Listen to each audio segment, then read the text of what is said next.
bem-vindos a mais um podcast da UE, aquele momento em que a gente descobre tudo o que acontece na UE por dentro, por fora, de um lado para outro, né? A gente conversa com todo mundo aqui, vai de aluno, pró-reitor, reitor, professor, né? E hoje eu tô aqui com duas figuras muito importantes desse processo todo, né? Que é construir esse orgulho de ser UE. Eu tô aqui com ela que é pró-reitora de Planejamento e Administração, que é a Gabriela Lemos. Seja bem-vinda. Obrigada. Ai, falei bonito.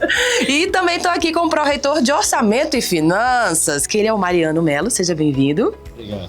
Só assuntos polêmicos iremos conversar hoje, né? Daí vocês tiram que o negócio hoje... Vamos começar com a Gabriela, porque começamos primeiro com as damas, né? Como é que é uma mulher estar acima não, à frente, né? Do planejamento da administração de uma universidade estadual? No geral, tô perguntando não só pela UE não, viu? Como é que é? No geral, no âmbito feminino, assim, como mulher, eu me sinto extremamente privilegiada, eu me sinto prestigiada. Eu acho incrível que hajam mulheres em postos de liderança e que haja esse incentivo para que cada vez mais a gente ocupe esses lugares e que a gente seja reconhecido pelo nosso trabalho também, que é o mais importante. Tu acha que a gente já tem as manhas de remanejar as coisas, de planejar tudo com antecipação? Como é que é? Tu acha que a gente tem as manhas? Mulher sempre planeja tudo com antecedência, sempre tá gerenciando casa, gerenciando a vida, gerenciando até a vida dos homens, então... Não é nada mais do que uma extensão levar o trabalho aí. E como é que é essa extensão para a UE, no teu ponto de vista? No meu ponto de vista, a UE ela sempre teve uma boa equipe de planejamento, tá? E eu acho que a gente está continuando o trabalho que foi feito, mas tentando melhorar sempre. Trazendo novos conhecimentos, tentando melhorar o fluxo, se planejar com mais antecedência. A legislação ela tem modificado para ajudar a gente a planejar mais. Então agora a gente se planeja um ano antes, a gente conversa mais com o pró-reitor de orçamento, a gente diz o que a gente quer contratar, o que a gente quer fazer. Então eu acho que os mecanismos que a gente tem hoje em dia, principalmente com a lei de licitações novas, eles oferecem uma nova gama de possibilidades aí que tem feito com que haja um procedimento de melhoria constante. E você, Mariano, como é que observa essa ótica sendo o pró-reitor de orçamento? Porque a gente já fala de dinheiro, né? Orçamento, finanças, ele é o cara do dinheiro. Vem muito problema nas suas costas, muito cálculo para resolver, ou é suave de lidar? Não é bem assim suave, é um pouco trabalhoso. Geralmente a gente vem administrando a melhor forma possível de garantir o funcionamento da UE. E para você ter uma ideia, quando eu assumi em fevereiro deste ano, o orçamento nem tinha sido aprovado, né, Gabriela? Verdade. E a Gabriela, me lembro que ela mandou um pedido, uma solicitação de adequação orçamentária, ou seja, bloqueio orçamentário para contratar empresa terceirizada, né? E alocação de equipamentos, né, máquinas e equipamentos. E no momento, quando o orçamento foi aprovado, no dia 11 de fevereiro, o governo do estado demorou muito para aprovar esse orçamento, dia 11 de fevereiro, e aí nós não tínhamos recursos suficientes, porque o custo do pagamento da terceirizada era 6,5 milhões, e a gente só tinha um crédito orçamentário na ordem de 2,4 milhões. Estamos falando de números aqui. Isso. Bem. E para alocação de computadores, notebooks principalmente, né, para atender a parte administrativa e acadêmica, tinha disponível 478 mil reais e ela precisava de 965, né? Veja só, por que esses 6,5 milhões? Porque a UE ela precisa, para manter em funcionamento os seus prédios, né? 109 postos de trabalho. O mínimo. Isso é só o mínimo. É o mínimo. A gente está excluindo vários outros postos de trabalho. É o mínimo para funcionar. Isso. E com esse recurso de 2,4 milhões será insuficiente. Não é à toa que, olha só, o orçamento atrasou a abertura orçamentária 11 de fevereiro, que já deveria ter sido aprovado em janeiro. E isso causou um problema muito sério na UE, que tivemos que adiar as aulas presenciais. Por quê? Porque sem serviços terceirizados, como é que a gente vai funcionar o campus da UE? Quem é que vai limpar o banheiro? Não é verdade? Só começa por aí. É um detalhe importantíssimo. Então, a manutenção predial ficou prejudicada nesse sentido. Então, e aí? Como é que a gente vai trabalhar sem computadores? Então, qual foi a opção que o reitor teve? Adiar essas aulas presenciais e começar de início as aulas remotas. Só que as pessoas achavam, né, que essa aula remota ia, digamos assim, demorar uns 6 meses. E logo quando eu assumi, eu digo, eu vou colocar as aulas presenciais em 10 dias. Foi eu uma vou semana resolver só. isso. E em menos de 10 dias, não foi, Foi Gabriela? uma semana, só ficou uma semana. Eu, no suspenso. mesmo dia, quando abri o orçamento, eu solicitei o recurso orçamentário, prontamente a CEPLAN atendeu, né, por meio do ofício enviado pelo reitor, e aí, em 10 dias, em menos de 10 dias, nós conseguimos os recursos. Demorou um pouco a questão da entrega dos equipamentos, porque tem um contrato, prazos, 30 dias para entrega. Prazos. Aí quando chega esses computadores tem que configurar, nós temos uma equipe reduzida. Imagina você configurar cerca de 380 aparelhos, não é isso? Nem chegam todos, na verdade, a gente está passando por uma falta mundial de processadores. Nossa. As notícias têm saído, então não tem processador i7 da terceira geração, e nem da 13ª e nem da 14ª geração disponíveis. E aí eles eram para entregar em fevereiro, aí eles pediram prazo para entregar em julho, a gente disse que não, eles entregaram em abril metade dos computadores já. Mas eu quero elogiar aqui a Gabi, que assim que conseguimos o recurso orçamentário, em menos de 20 dias ela conseguiu a assinatura do contrato, né? É um atrás do outro. Eu tô adorando Voltou a saber dessa funcionar o tiramos Nossa. o regime remoto, colocamos o regime presencial, né? Foi uma coisa que eu fiquei muito feliz, porque muitos ainda não estão adaptados aqui no estado de Roraima com a questão do ensino à distância, né? Isso gerou uma certa insatisfação na comunidade acadêmica, mas isso foi resolvido, eles entenderam perfeitamente, graças a Deus, a gente colaborou com a paciência deles. E quero dizer também que, apesar de voltar às aulas presenciais, a gente também tem aulas à distância, né? Já tem disciplinas à distância que o aluno perfeitamente pode pagar essa disciplina pela plataforma Moodle. Mas a questão que eu trago aqui não é só a questão da terceirizada e equipamentos, nós temos outras demandas.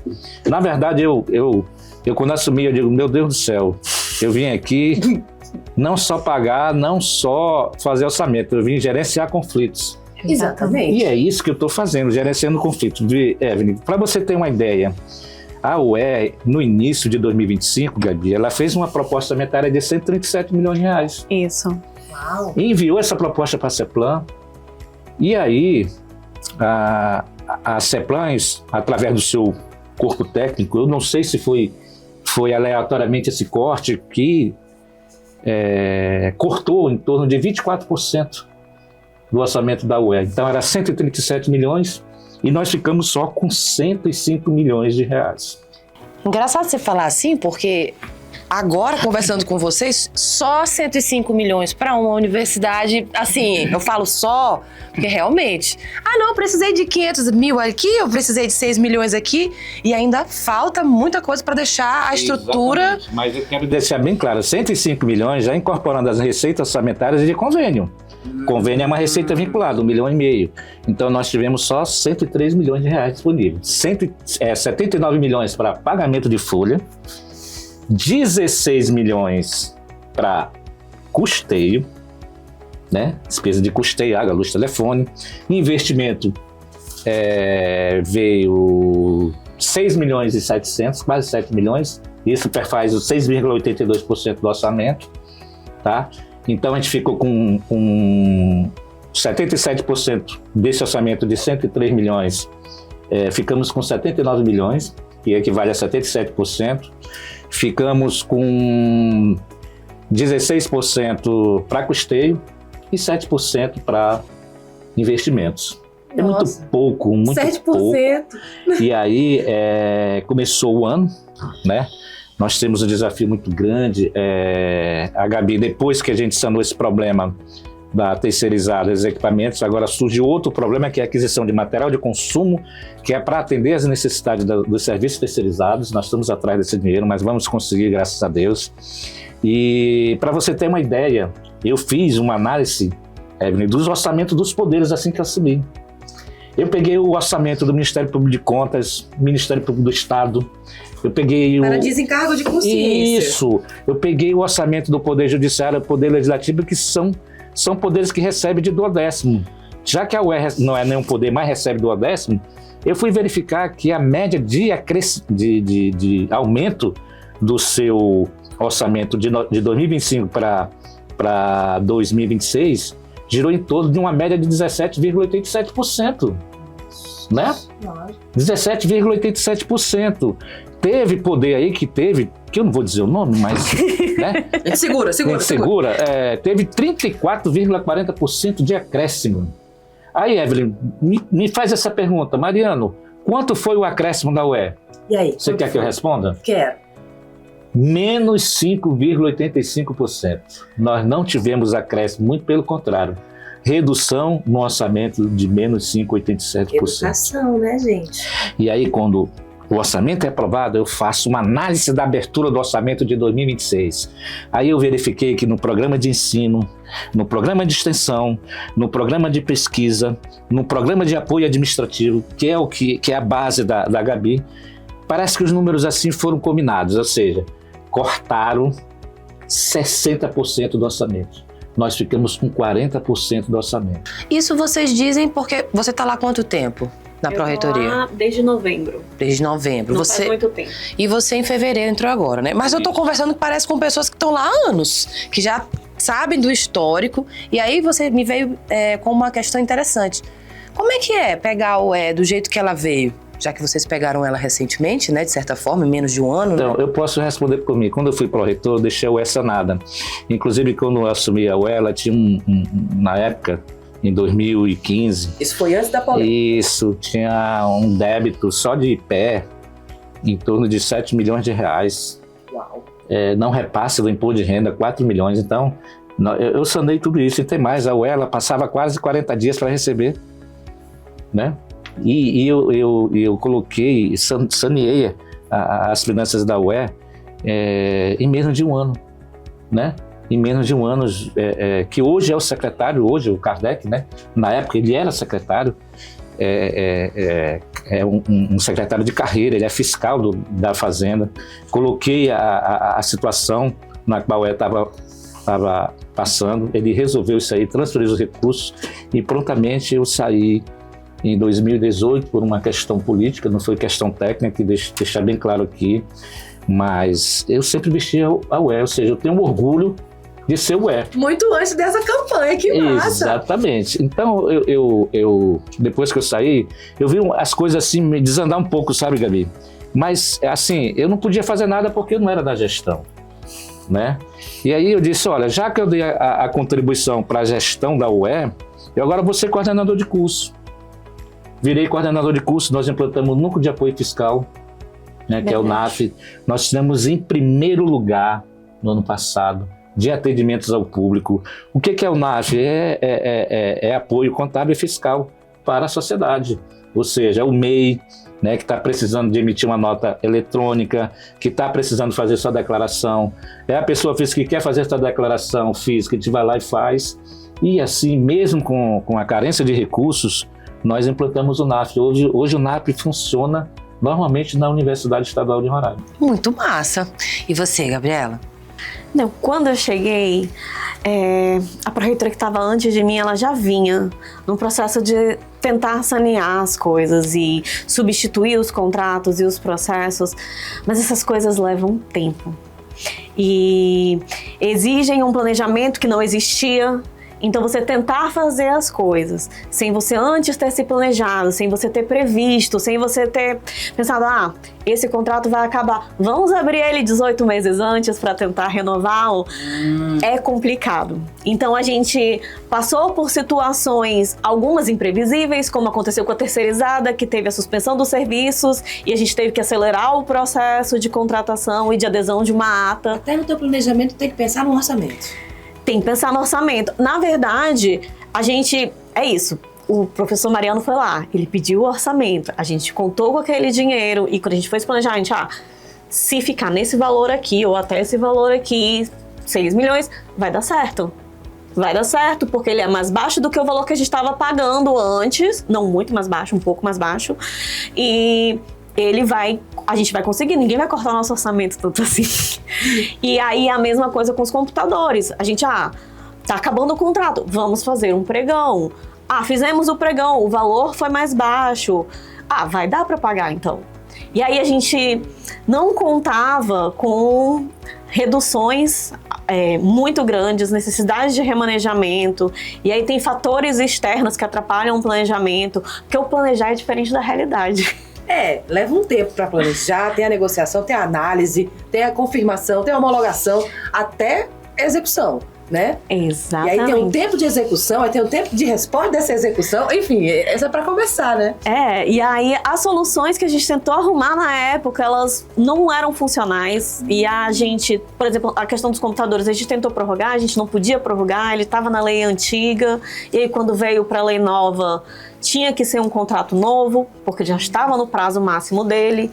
E é isso, a falta de planejamento, a falta de você abrir o processo um ano antes, sabendo que essas coisas demoram, ela fez uma diferença. Ela fez uma diferença na paralisação ali dos serviços, que a gente pretende não deixar mais acontecer. Agora a gente abre o processo muito antes. Só um adendo aí na parte da terceirizada. A antiga empresa, ela encerrou o contrato em dezembro. Aliás, ela suspendeu o serviço em dezembro. A nossa sorte é que em dezembro já estava terminando o ano letivo. Então a comunidade acadêmica não sofreu um grande impacto.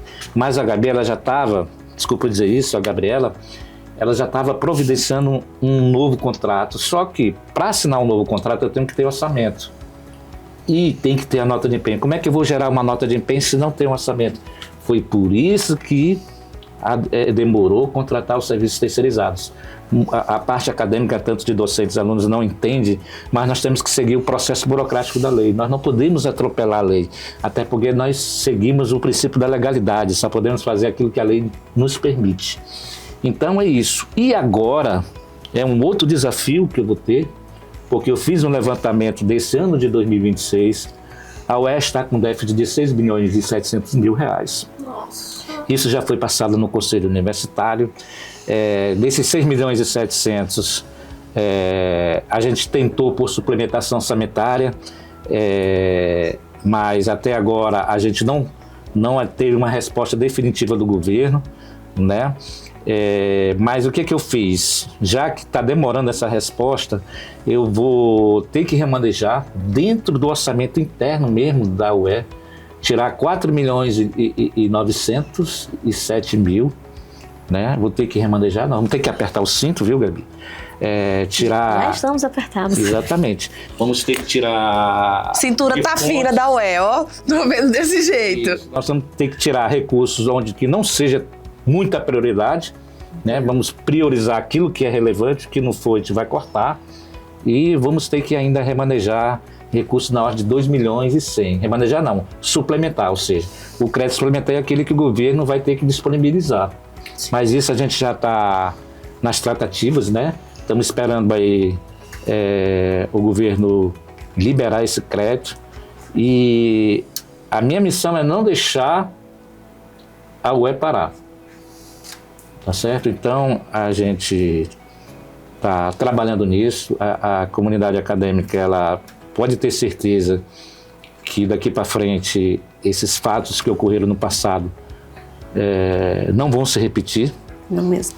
Certo? Então, a gente conta com a colaboração deles, porque o nosso objetivo é colocar o UE em uma das instituições mais avaliadas do Estado, até mesmo do Brasil. Aí você às vezes questiona, não, é porque a UE, alguns cursos tiraram o conceito 1 do ENAD, outros tiraram 3, 5, mas a gente está trabalhando de acordo com o recurso que a gente dispõe. Se viesse mais recursos para a UE, com certeza, esse cenário era totalmente diferente. Por exemplo, já tinha construído laboratórios, isso. Já tinha reequipado a biblioteca, que existe uma necessidade de livros físicos junto com os livros digitais, nem todos Os livros, nem todos os livros que os professores e os alunos precisam estão numa biblioteca digital. A gente já teria reequipado as salas e tornado elas mais claras e botado melhorado os equipamentos de data show lá para todo mundo, com outros tipos de equipamentos, telas e tudo mais disponíveis para os alunos, que a gente ainda não consegue fazer isso. A gente planejou, inclusive, tá no PCA desse ano e a gente não vai conseguir comprar os totens nem nada disso, porque não tem nesse orçamento. processo de adaptação. Inclusive, eu falo adaptação porque eu tô sendo legal, viu, gente? Inclusive, a biblioteca virtual ela teve um problema nesse início que não tinha recurso. Foi outra demanda que a gente teve que buscar junto à Secretaria de Planejamento. Graças a Deus, o contrato já foi assinado, né? Já foi assinado. Já voltou à normalidade, a biblioteca virtual, falta a física. Mas a física ela se esbarra numa questão de uma reforma de infraestrutura, né, de obra, de espaço físico, que também já vai ser concluído. Então, tudo isso aí pra gente é desafio, mas eu gosto de desafio, sabia? Acho que tem que gostar na vida. Eu gosto de desafio. Eu sempre gostei de trabalhar e melhorar o nível, né, da qualidade do serviço prestado. Então, essa é a nossa função ali, enquanto gestor, melhorar o serviço para que a UE possa ter qualidade na questão de nota de ENAD, na questão da motivação entre os seus servidores. E a gente vai buscar isso com certeza. Nós já estamos trilhando os caminhos para que nós possamos resolver essas pendências e regularizar toda a situação possível, né? Por exemplo, os recursos da terceira idade nós tivemos que tirar de obras, né? Isso é ruim, né? Porque a UE ela precisa de recursos para obras, para construir unidades escolares e etc. Mas eu tenho certeza que com essa mudança de governo agora, né, possa vir mais recursos para a UE. Aí me vem uma pergunta para os dois. O que vocês esperam com essa mudança agora? De estimativa como pró-reitores mesmo, pensando nessa ideia de crescimento da UE. Vocês têm boas esperanças? Vocês têm... O que vocês acreditam? Porque, querendo ou não, trava algumas coisas, né? Tem que readaptar. O planejamento... Opa, peraí, agora vem um novo governador. Então, como é que a UE se posiciona? A UE está numa posição um pouco privilegiada nesse sentido, porque como a gente recebe por 12º, o dinheiro tem que vir. O que fica um pouco paralisado é o que o professor está falando. É a questão da suplementação. Caso essas suplementações não aconteçam, as adaptações que a gente vai ter que fazer daqui para frente. Mas... o dinheiro que vier e tiver suplementado, a gente vai utilizar os recursos e vai executar o planejamento que já está feito. E o que não vier, o professor Mariano vai dizer para mim, hoje. E aí, eu só espero que, com o novo governo, haja um aumento do diálogo e um aumento do... Como é que eu vou dizer...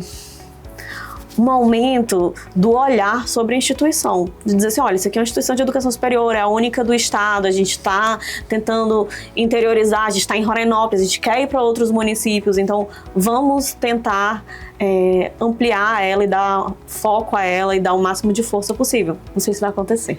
Mas é gostoso, porque olha, todas as conversas que a gente tem aqui, seu Mariano, todo mundo que vem aqui no nosso podcast traz esse pingo de esperança, mas é uma esperança com confiança. De acreditar que as coisas vão melhorar, que realmente tem coisas ali que pode melhorar, tem coisas ali que, olha, puxa, já tava melhor, já tava mais ou menos, agora tá melhor. E é um caminho, né? E aí a gente pergunta, porque eu acho que todo mundo vai querer saber, né? Como é que a UE se posiciona? Como é que o financeiro se posiciona? Bom, eu tenho uma visão muito dinâmica dessa situação, até porque a UE ela foi criada de uma forma multicampo, ou seja, para atender o interior. Só que nós não podemos atender o interior com o orçamento que nós disponibilizamos, que está disponível, perdão.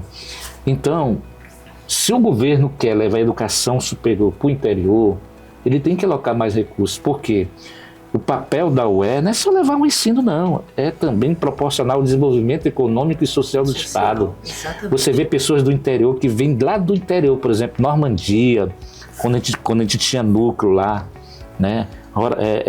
Caracaraí, Alto Alegre, Pacaraima, a Majari, esses campos foram desativados por falta de recursos. Então já tiveram campus lá? Já tivemos campos, até no Surumum nós tivemos campo, no Contão, entendeu? Então é preciso que as parcerias também com a prefeitura, os termos de cooperação técnicas venham somar junto com a gente. Por exemplo, o prefeito pelo menos tem que dar alojamento para o professor, né? A estrutura escolar, a unidade escolar também nesses municípios, para que a gente possa ofertar aí um curso de direito, medicina veterinária, agronomia, porque profissional nós temos, docentes nós temos para atender isso. Tanto os efetivos como até mesmo contratação de temporários. Só que nós esbarramos isso também na questão orçamentária. Então, com 103 milhões, não dá para fazer educação no interior, senão já está mais recurso. Então, o que eu espero do governador? Que ele esteja mais sensível à situação da UE, porque hoje a UE, para executar os seus programas, necessitaria de 137 milhões, só veio 105, né? 105 milhões, isso é complicado fazer a educação desse jeito, porque a gente vai ter que improvisar algumas despesas, não tem jeito. Cortar outras. Por exemplo, nós temos bolsa de intérprete, de preceptores, aquele profissional da saúde, por exemplo, o médico que está ensinando os alunos de medicina, foi cortado 40% da contratação, 60% desse pessoal. Como é que a gente vai instruir um acadêmico de medicina, de enfermagem, intérprete de letras, se a gente não dispõe dos recursos necessários? Então, espero que o governador atual, né, se sensibilize com a problemática da UE, tá? Porque a UE, ela é como eu disse para vocês aqui, ela vai levar a educação para o interior. Nós temos professores do corpo docente, quase 90% a título de doutores. Nós vamos levar a educação de qualidade. Agora, nós precisamos de recursos para que a gente possa fazer com que o município e o estado de Roraima desenvolvam, né? Porque a nossa contribuição é essa, formar um capital de conhecimento capaz de alavancar a economia do estado de Roraima. Não é verdade? Eu acho que é isso aí. Por isso que eu tenho orgulho de ser o quê? Ué. Eu já ia falar isso. O que faz vocês terem esse orgulho, né? Você, Gabriela, o que você faz hoje como pró-reitora? Eu sei que o cargo também diz, poxa, eu tenho responsabilidades, mas o que te dá orgulho? Eu entrei na UER quando eu tinha 18 anos. Então tu já foi aluna? Não. A UER foi meu primeiro concurso. Sim. Eu entrei na UER em 2006, eu tinha 18 anos de idade. Eu estava entrando na faculdade ainda. Sim. E eu vi a instituição nascer porque ela era FESUR e depois ela virou UER em 2007. Então você viveu bem essas mudanças. E eu vi a instituição nascer, crescer, diminuir, mudar, melhorar, piorar. A gente já passou por várias crises são cíclicas. O que me dá orgulho da instituição é ver o quanto que ela expandiu em quantidade de cursos, em qualificação de professores, quantos professores qualificados a gente tem hoje. Me dá orgulho de ver profissionais que estão lá há muitos, muitos anos e estão comprometidos e querem que a instituição funcione, querem que as coisas melhorem. E me dá orgulho fazer parte de um time, de uma equipe que, antes de tudo, está comprometida em cumprir a missão da UER, que é isso. De disseminar o ensino no estado todo. A gente já pensa, né? É uma universidade grande. Para ela ser grande de verdade, tem que ter muito cuidado, tem que ter muito detalhe, tem que ter muita coisa, ainda mais para expandir para um estado inteiro, né? Falando de educação, né? E olha que a gente só conversou hoje com o pessoal da administração, planejamento e de orçamento e finanças. Imagina as conversas que virão por aí. Quero agradecer a vocês por terem vindo aqui hoje. Assim, vamos dizer, tirar umas dúvidas. Eu acho que muitas das pessoas que vão estar assistindo a gente vão se esclarecer, vão também ter novos posicionamentos dos que tinham antes, né? E um olhar mais aberto para esses detalhes que tem dentro da UER, vocês não acham? Eu acho. Por isso, quero agradecer você, senhor Mariano. Obrigado pela oportunidade e estamos à disposição da sociedade para qualquer esclarecimento. E dizer para vocês também que em breve no Portal da Transparência vai estar disponível todos os gastos que a UER vier a realizar. Isso aí é uma bandeira de luta da minha pró-reitoria e vamos deixar as coisas bem transparentes, para não deixar dúvida com relação à boa aplicabilidade do recurso público na UER. Muito massa. Você. Eu quero agradecer pelo convite, quero agradecer pela oportunidade de divulgar a Pró-Reitoria. A gente trabalha na parte interna da instituição, só fazendo com que tudo funcione. Só fazendo. Não, só tentando fazer com que as pessoas, as outras Pró-Reitorias FIM, consigam fazer o trabalho delas. E o meu compromisso também é com a transparência. A gente está trabalhando agora no Boletim de Serviço Eletrônico da UE, também para divulgar todas as publicações. O programador já está, inclusive, trabalhando no programa. Eu acredito que próximo mês já vai estar disponível. Novidade. E Você viu aquela ajuda que eu Exatamente, repassei com base pra você? naquilo e com base em todos os boletins. E todos os boletins e portarias e editais vão estar disponíveis. E é isso. Ai, Só que massa. um adendo, Rocha. para finalizar, dizer que nós estamos tendo dificuldade na publicação, por isso que nós vamos colocar o nosso boletim interno, porque nós somos a única instituição da administração indireta que temos que pagar o Diário Oficial do Estado. É o quê? É a única instituição que tem que pagar as publicações. Gente. Apesar de ter um decreto dizendo que os órgãos de administração direta têm que pagar o Diário Oficial, as outras não pagam. E só, eu não sei por que essa implicância qual é. Então a gente vai tentar falar com o governador para que... Conversar com jeitinho. ver se ele isenta a gente dessas publicações, porque isso aí é mais um custo, né, que impacta no orçamento da UE. A gente deixa de realizar outra situação, né, outros gastos no ensino, pesquisa, educação, até mesmo administrativo, para estar pagando os serviços de publicação do Diário Oficial. Enquanto os outros órgãos da administração indireta, né, eles estão isentos, não pagam. Então, faço até um apelo para o governador. Meu governador, vamos isentar a UE. A UE é educação, é ensino.